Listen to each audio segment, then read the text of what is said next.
Hi friends, வணக்கம். Welcome to Mani cooking and lifestyle. இன்னைக்கு நம்மளோட சேனலில் ஒரு சூப்பரான இன்ஸ்டன்ட் பிரேக்ஃபாஸ்ட் ரெசிபி பார்க்க போகிறோம். 2 முட்டையும் 1 கப் கோதுமை மாவு வச்சு சூப்பராக அசத்திடலாம். வாங்க அது எப்படி பண்ணலான்னு பார்க்கலாம்.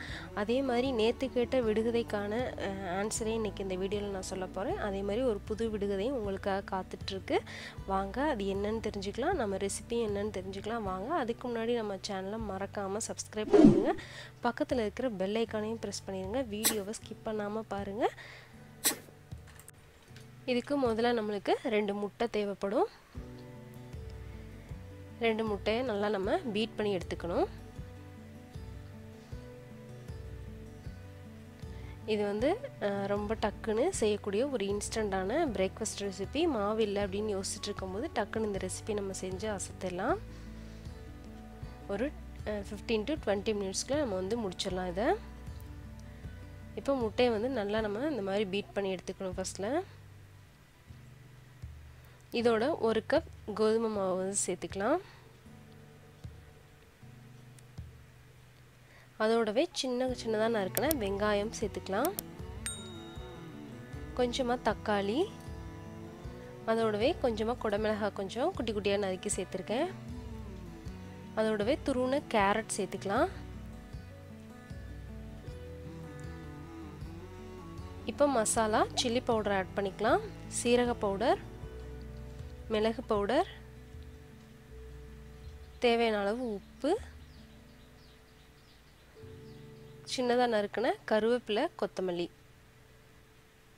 இப்போ இது எல்லாத்தையும் சேர்த்து நம்ம நல்லா மிக்ஸ் பண்ண போகிறோம். இதுக்கு 1 கப் பால் சேர்த்துக்கலாங்க. கொஞ்சம் கொஞ்சமாக நம்ம வந்து சேர்த்து நல்லா மிக்ஸ் பண்ணணும். 1 கப் பால் கூடவே நான் 1 கப் போல் தண்ணி சேர்த்துருக்கேன். பாதிக்கு பாதி நான் வந்து தண்ணி சேர்த்துருக்கேன். இப்போ இது வந்து இந்த மாதிரி நல்லா ஒரு தோசை மாவு பார்த்துக்கு நம்ம வந்து இதை வந்து கரைச்சி எடுத்துக்கணும். உங்களுக்கு பால் வேண்டாம் அப்படின்னா நீங்கள் வந்து தண்ணியே சேர்க்கணும் அப்படின்னா தண்ணியாக கூட சேர்த்துக்கலாம். பாருங்கள், இந்த பதத்துக்கு நம்ம நல்லா வந்து கரைச்சிக்கணும். இப்போ தோசையை நம்ம ரெடி பண்ணுறதுக்கு முன்னாடி நம்ம விடுகதைக்கான பதிலை வந்து தெரிஞ்சுக்கலாம். நேற்று கேட்ட விடுகதை வந்து பார்த்திங்கன்னா 3 பேருக்கு ஒரே மாதிரி உருவம் கொண்ட 3 பேர் கடலில் ஒருத்தவங்க, தண்ணியில் ஒருத்தவங்க, வீட்டில் ஒருத்தவங்க, காட்டில் ஒருத்தவங்க, யார் யாருன்னு கேட்டிருந்தேன். வீட்டில் உள்ளவங்க வந்து பள்ளி, கடலில் உள்ளவங்க வந்து முதலை, காட்டில் உள்ளவங்க வந்து உடும்பு. அதே மாதிரி இன்னைக்கான விடுகதை என்னன்னு பார்த்தீங்கன்னா 1000 அறைகள் கொண்ட பிரம்மாண்டமான மிட்டாய் கடை. அது என்ன? இதுக்கு ஆன்சர் தெரிஞ்சால் கமெண்டில் சொல்லுங்கள். இதோட விடையை நாளைக்கான வீடியோவில் நான் சொல்கிறேன். இப்போ நம்ம ரெசிபிக்கு வந்துடலாம். இப்போ நம்ம தோசைக்கல்லை காய வச்சு இந்த மாவை நல்லா நம்ம தோசையை சுட்டு எடுத்தோம்னா நம்மளோட கோதுமை முட்டை தோசை வந்து சூப்பராக ரெடி ஆயிரும்.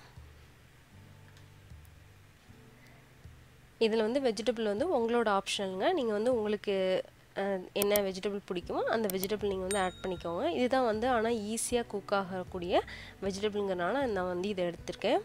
பாருங்கள் இப்படி சூப்பராக கலர்ஃபுல்லாக இருக்குது. ரொம்ப டேஸ்ட்டும் சூப்பராக இருக்கும். மெயினாக இதுக்கு வந்து நம்ம சைட் டிஷ்ஷாக வந்து சாஸ் வச்சு நீங்கள் சாப்பிட்டாலே ரொம்ப அட்டகாசமாக இருக்கும். இல்லை அப்படின்னா சிம்பிளாக ஒரு தேங்காய் சட்னி வச்சுக்கோங்க. ரொம்ப சூப்பரான பிரேக்ஃபாஸ்ட்டோ இல்லை டின்னரோ வந்து நீங்கள் எடுத்துக்கலாம். இதே மாதிரியே நம்ம எல்லா தோசையும் சுட்டு எடுத்துக்கலாம். அவ்வளோதான் ஃப்ரெண்ட், ஈஸியான பிரேக்ஃபாஸ்ட், இன்ஸ்டன்ட் பிரேக்ஃபாஸ்ட் ரெடி ஆயிடுச்சு. ட்ரை பண்ணி பாருங்கள். அந்த சிம்பிளான ரெசிபியை கண்டிப்பாக உங்களுக்கும் பிடிக்கும், யூஸ்ஃபுல்லாக இருக்கும்னு நினைக்கிறேன். பிடிச்சிருந்ததுன்னா எனக்கு ஒரு லைக் பண்ணுங்கள், உங்கள் ஃப்ரெண்ட்ஸ் அண்ட் ஃபேமிலிக்கு ஷேர் பண்ணுங்கள். நம்ம சேனலுக்கு மறக்காமல் சப்ஸ்கிரைப் பண்ணுங்கள். அதோட உங்கள் விடுகதைக்கான பதிலை கமெண்டில் சொல்லுங்கள். தேங்க்யூ ஃபார் வாட்சிங்.